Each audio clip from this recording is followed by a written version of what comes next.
Hello and welcome to the Refugee Welcome Collective Lunch and Learn series. In these sessions, we aim to bring interesting and timely information to you, supporters of refugees.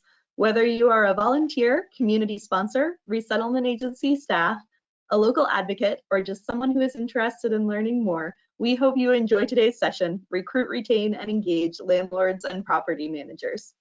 We here at Refugee Collective collaborate with partners to provide in-depth training programs, weekly learning sessions like this one, resources, and on-demand technical assistance for sponsors and staff at resettlement agencies, refugees paired with sponsors, community and institutional partners, and others to support quality community sponsorship programs across the United States. Next slide. Let's see. And as a reminder for everyone joining the Lunch and Learn today, there is a control panel in the upper right-hand corner of your screen that will allow you to submit questions through the questions box. There will be ample time at the end of the webinar for Q&A. Everyone on today's webinar is automatically muted.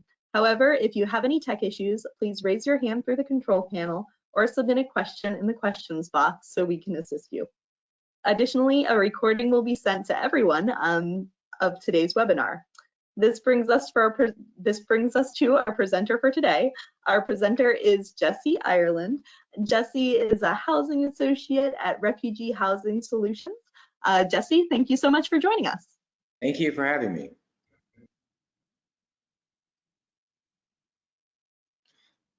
Like you said, hi, my name is Jessie Ireland, and I am a housing program associate with RHS, a division of CWS, which some of you already are familiar with.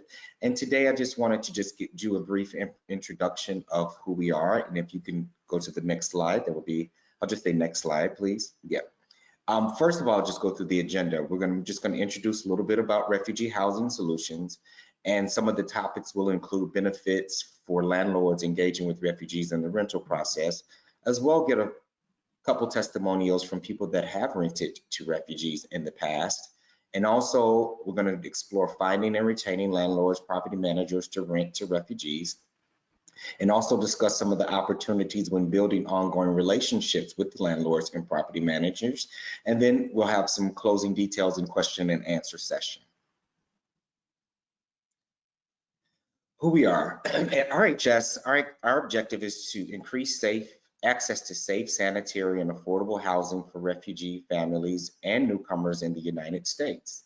Our mission is that everyone deserves a safe place to call home at Refugee Housing Solutions, RHS, and then we provide tools, resources, training, and on-demand one-on-one technical assistance for refugee resettlement practitioners, landlords, and property owners to address barriers that refugees and newcomers face when accessing affordable housing.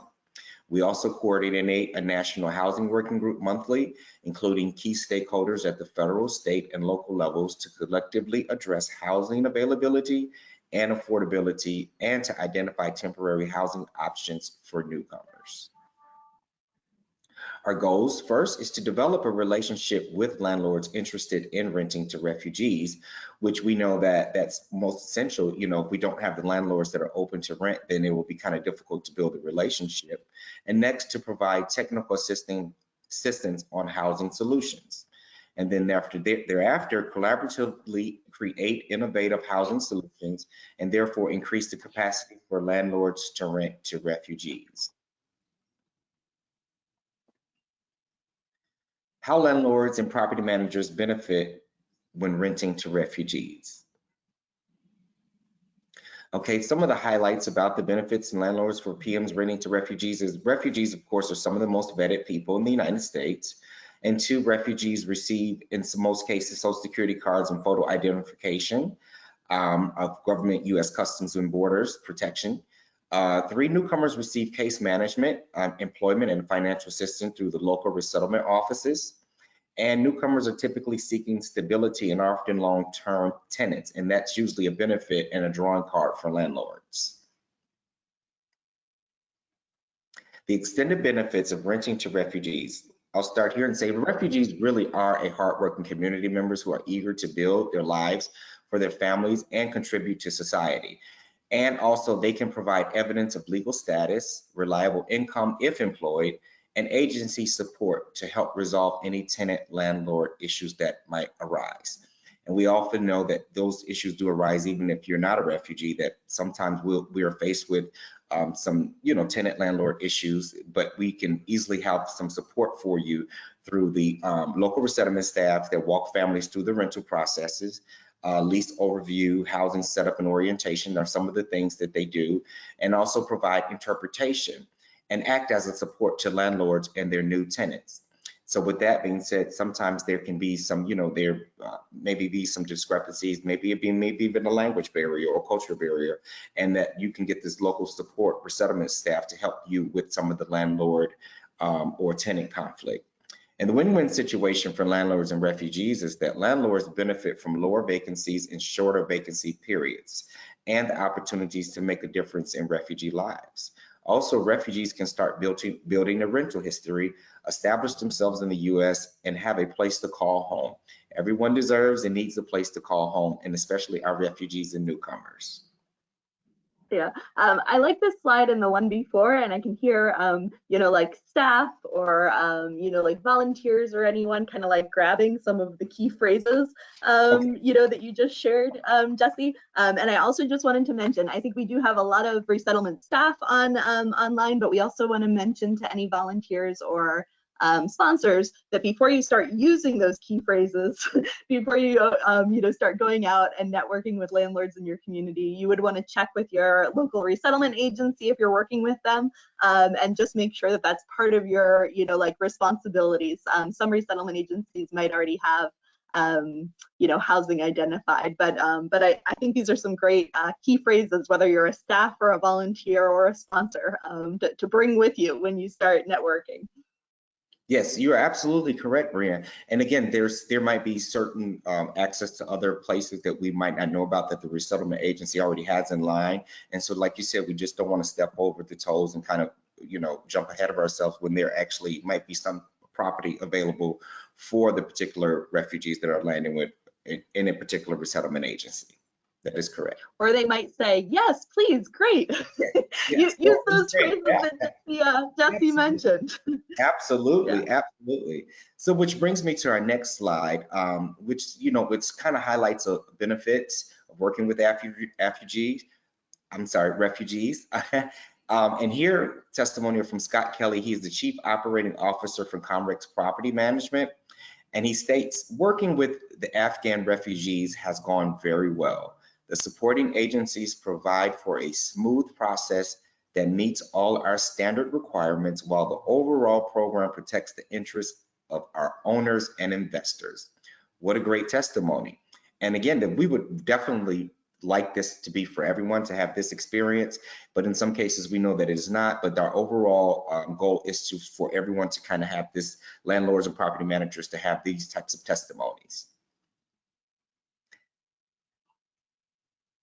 Renting to refugees. Also, we have here Brooks Baskin, CEO and founder of To Be Living Property Managers.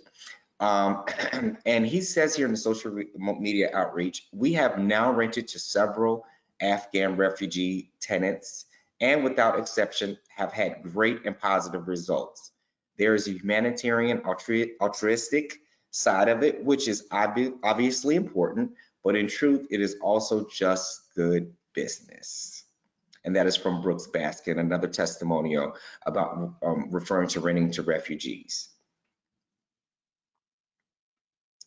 Finding and retaining landlords, property managers to rent to refugees. Once again, we're going to use Brianne's disclaimer. We know that everyone here is, not maybe a landlord or property manager, or maybe none at all, but we're just kind of giving you some of the points here as far as finding the landlords and property managers. One idea is that you can first send an introduction letter, sell your program on how to partnership can be a benefit to them if you kind of like show them what we do and the impact of your particular program and what the benefit is for the landlord as well. Highlight that refugees are the most vetted and ready to rent to ready tenants rather, and share testimonies of refugees that have been successfully housed due to receiving services from your program. Also highlight how a partnership will allow them to be part of a refugee resettlement process. And in turn, contact landlords who offer incentives such as signing bonuses or first month's rent free. Now that's ideal, and that would be ideal in today's world, but we know that might not often be the case, but it sounds good, and there might be in certain situations where that might be there, bonuses or first or second month's rent as well. Also, contact property management companies and express your interest in working with them to house refugees. That might be a major one these days because, you know, again, everyone is the renting climate now is like oversaturated, and people are definitely not going out to look for people to rent. So it's best maybe that you contact the property manager or the companies or the places that you're looking to rent. Also set up an interview with the local TV and radio stations to recruit landlords, property managers. I know that's a little far-fetched for some of us, you know, at this particular time, but it is also an option. Also contact real estate agencies to inquire about their relationships with the landlords to obtain some leads. And that's what you call lead generation. You just kind of maybe going a different route to see what is available out there. Also advertise in local and national publications for landlords, property management associations, and in some cases cold call available properties and apartment finding companies. Next slide. Okay. Retaining and securing landlords and property managers. Incorporate case management efforts that include matching landlords with vetted refugees who are ready to rent. Also, we can build a channel for landlords, property managers to stay abreast about their concerns and needs and address them accordingly. If you are assisting with paying the rent, follow through with the payments and help your client follow the lease, to the terms of the lease. Also provide a newsletter for landlord property managers giving program updates and a highlight of landlord and property managers in each edition. Also, you can conduct monthly and or quarterly check-ins with landlords, PMs, and provide a centralized resource guide outlining available and new coming refugees ready to rent. And in turn, next, provide recognition to landlords and property managers who participate in refugee program. Also create a landlord ambassador program. This also helps with recruiting other landlords and property managers. Facilitate events for landlords, property managers, such as a forum or informational events, and provide designated trainings geared towards ongoing recruitment efforts when desiring to rent to refugees and newcomers. Next slide. So here we have a little saying that says increased housing opportunities equals what? Increased capacity to settle more refugee newcomers.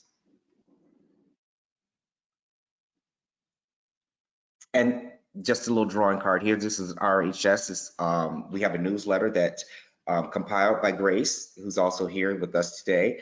And it is a monthly newsletter, and we ask each of you to kind of, you know, even if you're already a subscriber, make sure that you're consistently referring to the newsletter, because there could be updates, there could be new information, emerging information, policy news, how to get involved. And it's very informative, and it will pretty much give you a lot of resources and the things that we do, how we do them, and upcoming webinars and trainings as well.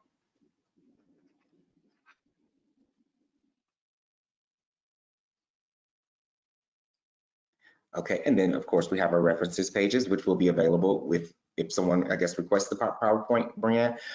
If they need to, they can refer to the resources that we have cited in the PowerPoint presentation today. Yeah, we sure can get those out to folks. Sure. And now I think this is the part that I turn it over to you, Brianne, with the question and answers session. Yep, although you're going to be answering the questions, but yeah, we're now going to be answering any questions submitted during today's presentation. You can also, you still have time to submit some questions through the questions panel in your attendee control panel. So feel free to pass along any questions you might have. Let me see. One is regarding, yes, that a recording will be sent out. Oh, let's see. And where can we subscribe to the email list? Actually, I bet Grace would be willing to type in the chat RHS's website. Sure. Would you please do that for us, Grace? And I'll also send it along in the follow-up email. Let's see, those are really easy questions. Can I just reemphasize that it is also important for us to make sure that we maintain relationships with landlords and property managers, because then again, you know, the networking aspect of it is that they might refer you to other property managers and landlords that might be interested in renting to refugees and newcomers.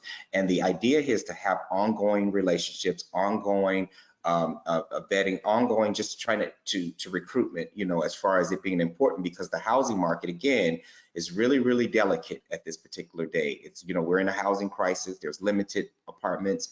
And also when you look, make sure that, you know, that you emphasize that you would like a lot of the larger units as well, because in our conversations in our community of practices and what have you, the need is for larger units because of their more larger families that are arriving. So that is also something to consider, you know, maybe locating properties that have larger units, or having landlords confer you to places where there are larger units. And I think that's essential to note.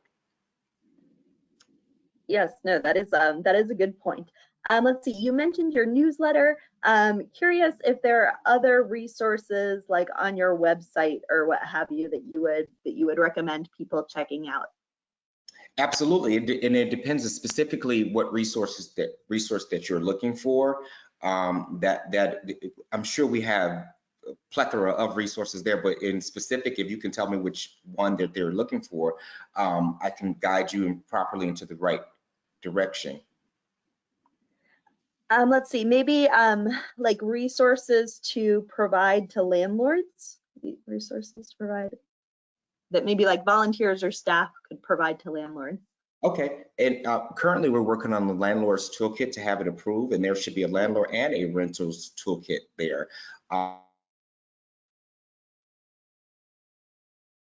It's not there loaded quite yet, but it will be available for the landlords and the tenants as well. Something to look forward to. Let's see. One question is, some of the housing nonprofits in our area are asking for co-signers with Afghan refugees. Since we are all volunteers, we haven't gone that route. Let me see. One moment. Sorry, I want to get the question correct here. Let's see. Is this something agencies, let's see.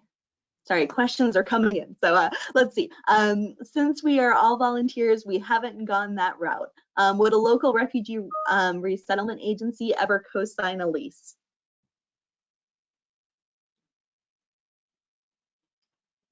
By the second week of November. I think that was one of the questions that was asked. I think it was a couple questions. Let's start with the first one. Can you repeat the first question? Sure, you mean the one that I just asked about co-signing? Yes.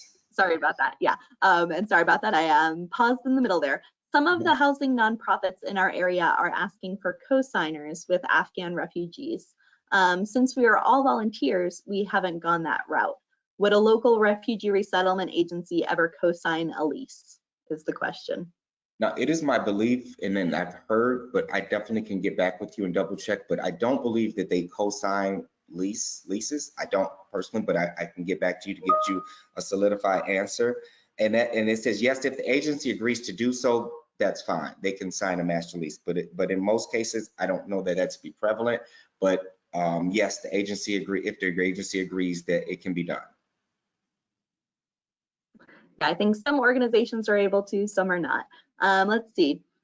How do you approach the request of landlords to provide ongoing interpretation when our clients are reaching self-sufficiency? Is this something agencies offer ongoing, or is there a clear boundary given to require the landlord to provide their own interpretation at their cost at some point? Good question. Yes, yes, and please repeat that question one more time for me. I sure can. How do you approach the request of landlords to provide ongoing interpretation when our clients are reaching self-sufficiency? Is this something agencies offer ongoing, or is there a clear boundary given to require the landlord to provide their own interpretation at their cost at some point? Okay, great question. And it depends on the manpower of the agency and which what they can allow. And as far as what they can allow as far as case management is concerned. So again, it depends on the manpower of the agency in which they can allow and how they provide the case management. Yeah, no, I And think so. I'll say this again for me, it varies from agency to agency. Yeah, no, I think so. And I mean, this isn't an easy, like response to the person who asked this. I know that this is not the helpful answer, but I think that this goes back to, just like really trying to make from the beginning as much as possible that like Yeah. the refugee is, interacting as much directly with the landlord as possible, so that I know that that's not easy. That's not the solution. Yeah. We also had, once again, not an easy answer, but a few Lunch and Learns ago, we did also feature like the Tarjimly app, which provides free interpretation. So you could also refer landlords to that, or if you encourage refugees to use it themselves, then they could like bring, the app on their phone or what have you. I know that that's not the easy answer or what have you, And also, but I those are would just a few suggest inviting resources. landlords to some of the team meetings. So that's another suggestion, inviting the landlords to the team meetings and to some of the conversations we're having, to some of the webinars, and invite them in. Mhm. Or Yeah. providing training to them so they can understand the process a little better. Maybe inviting, all landlords to say, okay, we're providing a training on what the refugee process and renting to refugee processes looks like. And then in return, that might bring, more and more in, and then the word might be spread, and then others might be interested in also renting. Yeah, no, I think so. And someone just asked for a repeat of the name of the app. It's Tarjimly. It's Tarjimly, I believe, Tarjimly or what have you. I'm sorry, you froze here. Yeah. You froze there for a minute. I'm sorry, you froze a minute there between that. Can you repeat that? I'm sorry, you froze a little bit. Sure. Yeah, Tarjimly. Oh, and Grace just chatted it out to everyone. Thank you, Grace. Tarjimly is the name of the app. And yeah, we did a Lunch and Learn on it a while back, so it'll be in our resource library as well. And actually, Jesse, I liked what you said about inviting them to a meeting, or I guess like any A webinar or a training or any kind of like introductory thing. Informational session about how our processes are.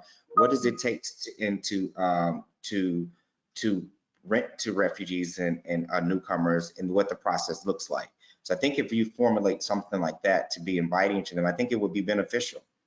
Yeah, and even mentioning at that meeting, like, oh, this is kind of being upfront about, like this is the translation and interpretation resources that we have, just so that landlords kind of know upfront, that it's just, it's at certain points throughout the process, and that it is available, but then as the refugees reach self-sufficiency or what have you, it's limited or what have you.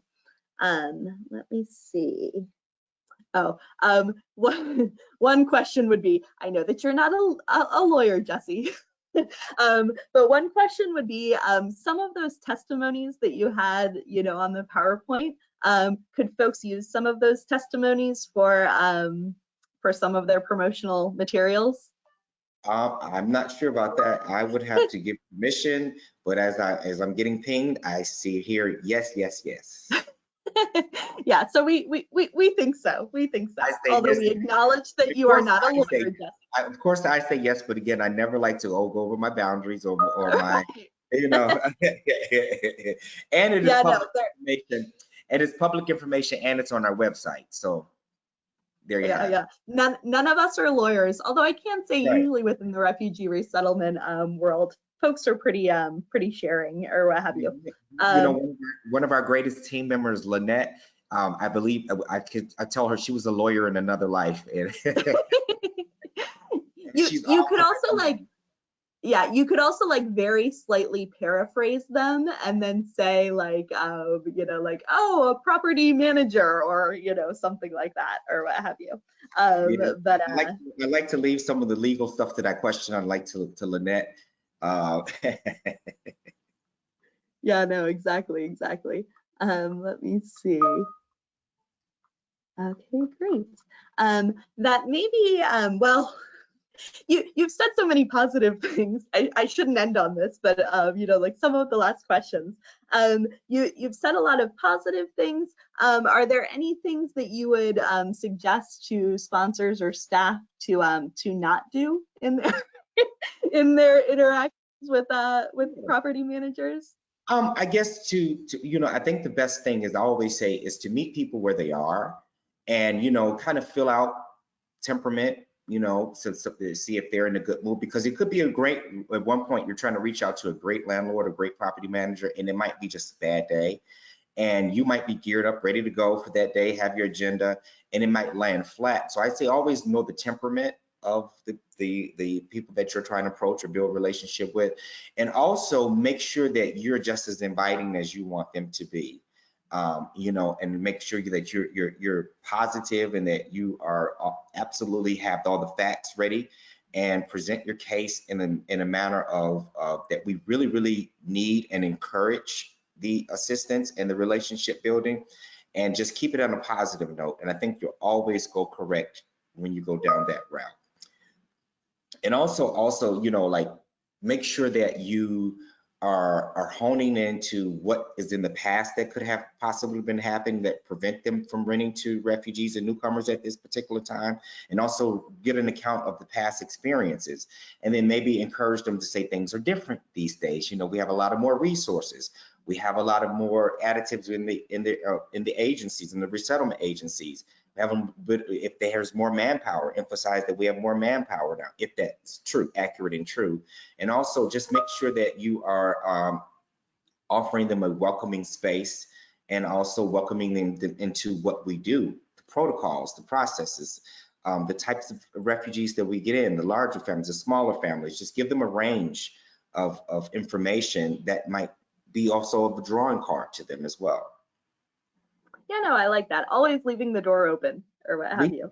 Leave the door open, and leave it pleasant. Make sure everything's always pleasant. Yes. Very, very good.